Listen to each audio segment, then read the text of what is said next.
Hello guys, welcome back to my channel Shini's kitchen. അപ്പോൾ ഞാൻ ഇന്നൊരു ചിക്കൻ പെരട്ടിൻ്റെ വീഡിയോ ആയിട്ടാണ് വന്നിരിക്കുന്നത്.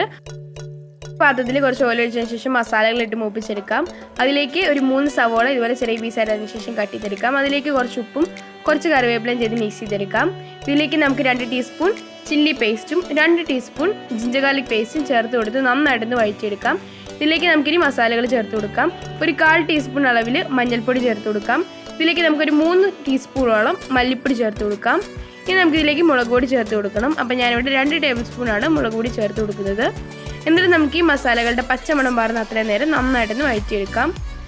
ഇതിലേക്ക് നമുക്കിനി ഒരു 1/4 ടീസ്പൂണോളം പെരിഞ്ജീരകത്തിൻ്റെ പൊടിയും കൂടെ ചേർത്ത് കൊടുക്കാം. എന്നിട്ട് നമുക്ക് നന്നായിട്ടൊന്ന് മിക്സ് ചെയ്തെടുക്കാം. ഇതിലേക്ക് നമുക്ക് 1 ടീസ്പൂൺ കുരുമുളക് പൊടി ചേർത്ത് കൊടുക്കാം. ഇതിലേക്ക് നമുക്കൊരു തക്കാളി ചെറിയ പീസായിട്ട് കട്ട് ചെയ്തിട്ട് ചേർത്ത് കൊടുക്കാം. കഴുകി വൃത്തിയാക്കി വെച്ചിരിക്കുന്ന ചിക്കൻ ചേർത്ത് കൊടുത്തതിന് ശേഷം മിക്സ് ചെയ്തെടുക്കാം.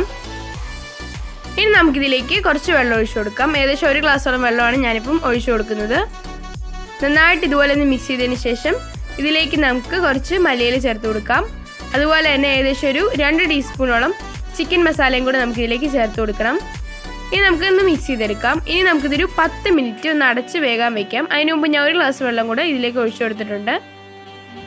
ഇതൊന്ന് വെന്തതിന് ശേഷം നമുക്കിതിലേക്ക് കറിവേപ്പിലയും പച്ചമുളകും അരിഞ്ഞ് ചേർത്ത് കൊടുക്കാം.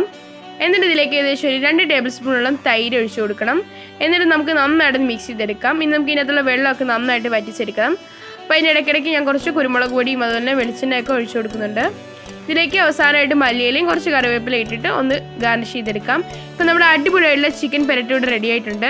നമുക്ക് നല്ല സിമ്പിളായിട്ട് ഉണ്ടാക്കാൻ പറ്റുന്ന ഒരു റെസിപ്പിയാണ്. വീഡിയോ ഇഷ്ടപ്പെട്ട വീഡിയോ ലൈക്ക് ചെയ്യാനും ഷെയർ ചെയ്യാനും ചാനൽ സബ്സ്ക്രൈബ് ചെയ്യാനും മറക്കരുത്. Thanks for watching.